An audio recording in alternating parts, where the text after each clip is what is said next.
आजको खानाको परिकार तरकारीको रूपमा सिस्नो पाक्दैछ। यो सिस्नोलाई मामा घरको हजुरआमाले मजाले पुरानो शैलीमा पकाउँदै हुनुहुन्छ। आजको खाना कति मिठो होला, अब हामी यसको तयारी गरिराखेका छौँ। हजुरआमाले यसो मलाई पनि यो पकाउँदै गर्दा ल यसरी पकाउँछन् है बाबु भनेर देखाउँदै हुनुहुन्छ। भयो सिस्नोमा के हाल्नु भएको छ?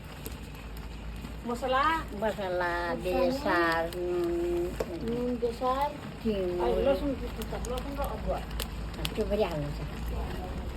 त्यो हाल्नु छ, छान्नु छ। मिठो हुन्छ त यो? मिठो हुन्छ बाबु। कहिले खाँदैन? खान त खाएको छु मैले पनि। केरा बाजेले खानुहुन्न? कहिले खानुहुन्छ? सिजन जो यहाँ मजगाउँ हुन्थ्यो, म पकाएको हुन्थ्यो फेरि सिजन रोग लागि मर्नु पर्ला भन्नुहुन्थ्यो। मिठो हुन्छ।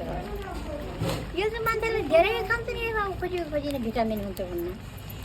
कुकुर बिहान राम्रो हुन्छ अरे।